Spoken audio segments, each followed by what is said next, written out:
Now, talking about our discussion here on this morning on ITV, we want to take a look at 23 general elections and, of course, the role of supporters. You get to hear support the candidate of party A, support the candidate of party B, C, D, and so on. And the youths, they are majorly in the pool of the supporters. Now you get to hear of cyberbullying, get to hear about cyber attack, get to hear the Emilio song, you get to hear of someone calling another candidate a thief, you get to hear of one saying your candidate can't do anything because of his health status.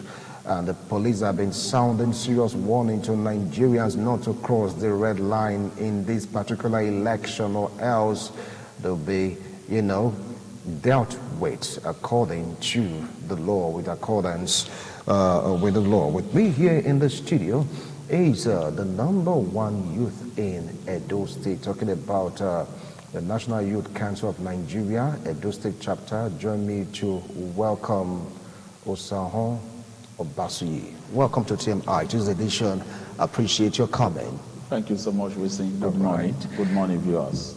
It's no longer news that the social media is agog, even the mainstream media is agog also with claims and counter-claims, accusation and counter-accusation. You might have seen the Emilio song. You might have seen also the video of, Asari Dokubo also talking about a candidate, levying allegation against that candidate. You get to hear also some youth supporters throwing this kind of abysmal attack on the PDP presidential candidate. Is like words upon words, some that cannot be ascertained, some that cannot be really be verified, but these youths, they are in on it. What do you feel about this?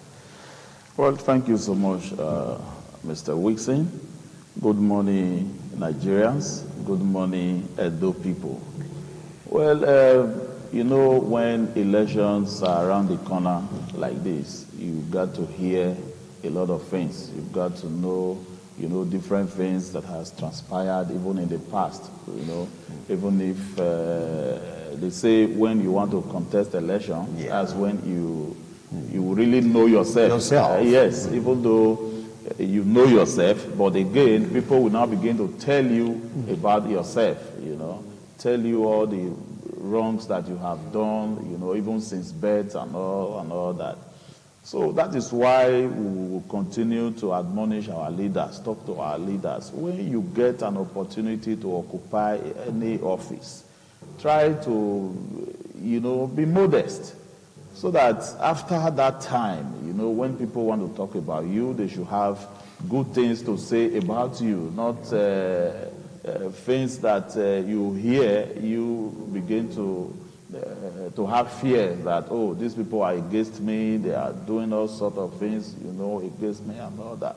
So we'll continue to advise our leaders, talk to our people. When you get any opportunity, to serve the people at whatever level, just try to be modest. Do what, whatever thing that you would do it, so that tomorrow your praise will be, people will sing your praise and say, oh, this person has done well, when he was this is what he did, and this is what he did, and all that. But the reverse is the case. When we do things now, we just feel, oh, this thing has happened and it has gone. Without taking cognizance that, oh, maybe in another 1 or 2 years, you'll be running for a political office where the people will have to estrail, your antecedents, look at what you have done in the past, look at your capacity as a person, look at what you can do, look at how well you have engaged, the people positively. All those things will begin, people will begin to estrail them, and from that, you begin to even see areas where you did wrong, areas where you did well, and all that. So it is only normal. It is normal. They should not see it as an attack. It's never an attack. It's only the people are only trying to estrail your personality, trying to look at your antecedents, trying to see, the person we are about to vote into power to lead us. What can this person do? What has this person done in the past? And then if we bring him in, what does he have to offer? That is what is happening. Not they should not see it as an attack. All right, now, but according to reports right now, it's been classified as cyberbullying. In the sense that you pick on a candidate, you whitewash a candidate, you get to see supporters of these candidates throwing abusive, insulting words at these candidates. Well, you know, this part of the world, when let me say Nigeria, we have a way of giving names to, you know, issues, you know, whatever is happening at a particular time, you know, especially when it does not go down well with those in authority, those that, the power that be, you know, if things like that happen, they have a way of giving some kind of name. So, whereas that is not actually what is happening. There was a time in this country when people began to talk about government, oh, this is what government is doing, this is this, criticize and all that. Then that was when they came out with the issue of fake news. You understand? Yeah. You tell whatever, anything you just say, they say fake news. Whatever any other thing you say, they say fake news. Does it really mean that all those informations that people are passing, they are fake? Very many have, you know, we have seen them to be true. But they will come out to say fake news. Even in the glare of the world, we are saying it, that these things, you know, this is not how it is. This is exactly, we are saying white, and they will be telling us that it is black. So it's a very funny situation.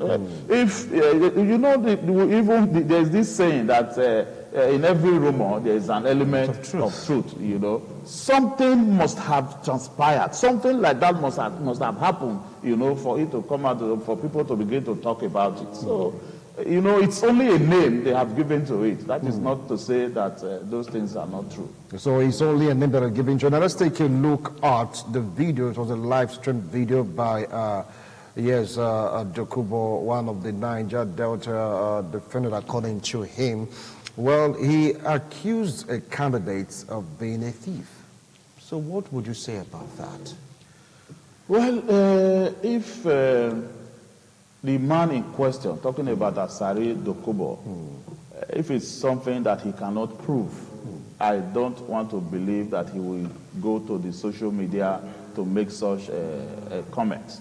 So it is only now, the almost now rest on, you know, whoever, you know, he has spoken to, the candidate, you know, to find out from Asari Dokubo. There are very many ways, you know, such can be done. The civil court is there where you can go and, you know, sue him. That he probably has proofs. If he does not, that is to say, he has also given false information to the public. And I'm sure there are, you know, laws, you know, guiding such act, and then they will be able to take care of it at the appropriate time. So it's not enough to come to the world and begin to say, oh, this person has lied against this one has done that. The man who came out to speak to the world, you know, when you talk in social media, you are not just talking to the people of Edo State. You are not talking to only Nigerians. You are not talking to only Africans, but you are talking to the entire world. So that is to say, probably he has a proof. So we expect that steps should be taken, you know, to make him, you know, come out openly, you know, to prove to the world, to, you know, to actually come out with the proofs that he has. It's not enough to be shouting up and down that, oh, this man is lying against me, this man is doing that and all that. And, no. Take the right steps that you need to take. Because right now the police are like worried about this trend. And of course, we take a look at the number of persons that have lost their life due to election matters in Nigeria.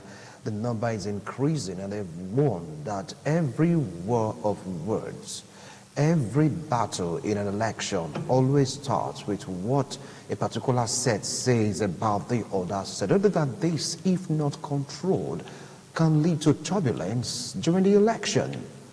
In as much as we agree that words could trigger, you know, issues could trigger problems and all that. But again, if the police at this time is saying they are worried, the ball is still in their court. Because the police, as it is, their duty is to protect lives, you know, and properties. Their duty is to provide security. Their duty is to engage, you know, in investigations and all that. So if things, the abnormals, you know, are happening in the society and they are unable to curb it, so it is a problem of the police. One will expect that, you know, they roll out you know, a kind of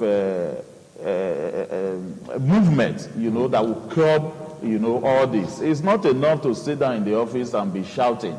Because yes, elections are around the corner. You know very well things that comes with elections, pre-election issues, and even post-election. One will expect that, you know, the police should sit tight at this time and begin to think of what to do to ensure that they curb these issues. You know, people dying, you know, during the election period and people killing each other during election period. One will expect that the police should take a decisive, you know, position on how to curb the issues, not to sit down in the office and be shouting hula baloo. All right, now talking about taking decisive, you know, action, does it mean that they should start making arrests? Is that what you're suggesting?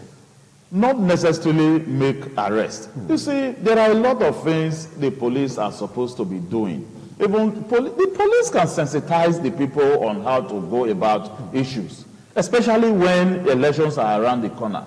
You know that these persons that are actually, you know, people wrestle for power, you know, in this part of the world. When you know that things like this are happening, police can begin to call stakeholders meeting, can begin to do sensitization, can begin to speak to the people on the issues, you know, as it affects security in the land. It's not enough for you to sit back in the office and be, you know, making all sorts of noise and all that. The people, the duty of the Nigerian police is to avert, you know, unforeseen issues and all that. And, you know, our people are very, especially our police, our military and all that, they are very good at, you know, reactive,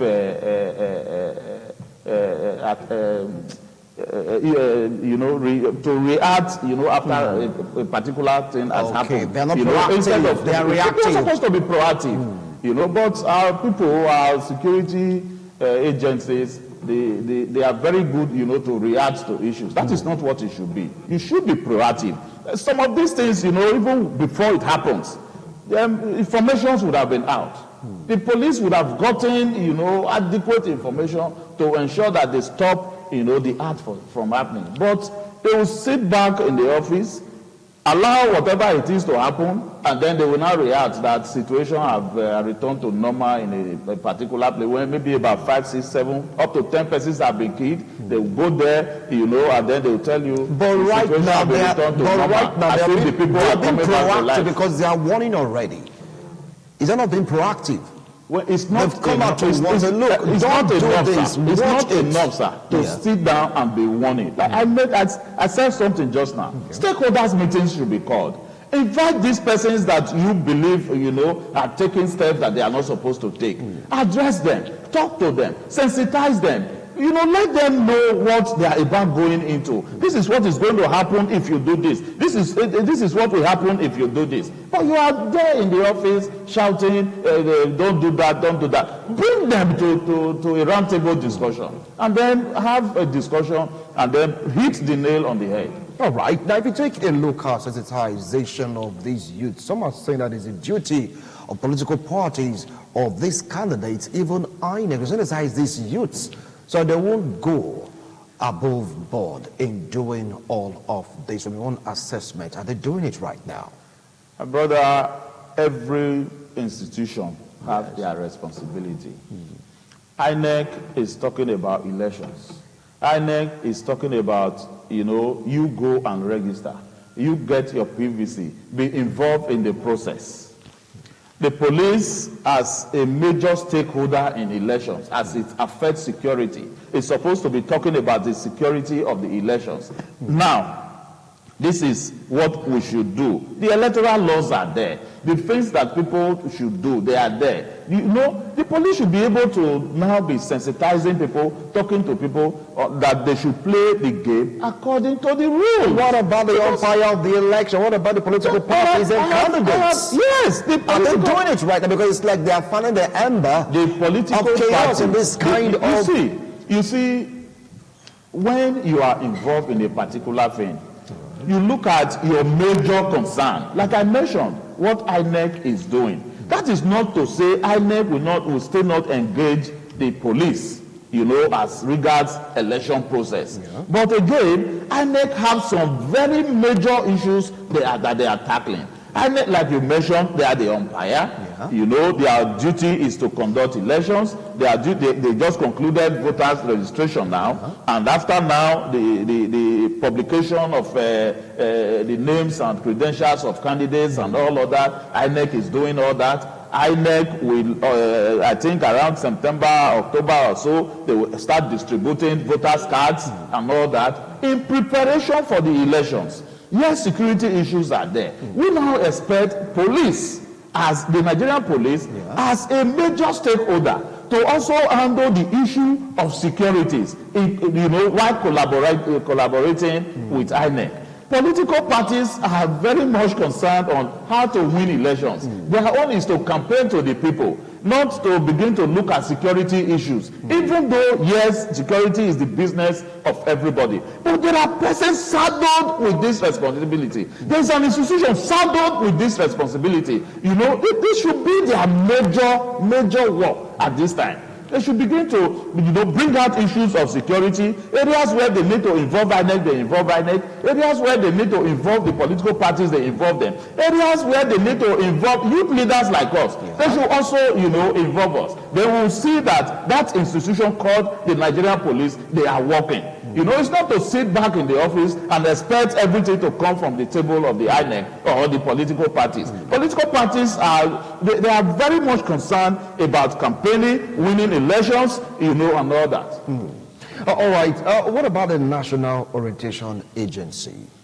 What do you feel about the body? Are they doing much also to sensitize youths not to get involved in campaign of calumny? A few days ago, let me be very frank with you. A few days ago, the state coordinator of the National Orientation Agency and some officers from that office, they paid an advocacy visit to my council. They met with us. We discussed. And I also, you know, I was quick to also give it to them. It's a situation where there is an adage in Benin. I think I'll try to say it in English. You give a salt to a child to go and sell, and as this child leaves, there's a way they draw rain, you know, and it falls and destroys the salt and everything. That is what federal government is doing with National Orientation Agency. How do you mean by that? Yes, because I have participated in the programs of National Orientation Agency severally, and though they try to carry out their function, but they are unable to because they are handicapped. There are a lot of issues, you know, that is happening with National Orientation Agency. It's just like just like ASU is on strike. Something happened, you know, that why the ASU said they are going on strike. But there are some agencies that cannot actually come out to speak. This is what is happening to us. One of them is National Orientation Agency. I must be very frank with you here. So that agency, as I speak with you, my brother, they are handicapped, even though they are trying to do the best they can do. Yes. So you don't want to divulge the information right now on national TV, what they are going through. Want to keep it to yourself, want public to know about it. It is not my responsibility. Speak on their behalf. It is not my responsibility to divulge. Because there are certain things I expect them to be doing, and that I have put before them severally, and they are unable to do it. You understand? So now I understand what they are passing through. I know there are problems, but it's not what I should come to national TV to say.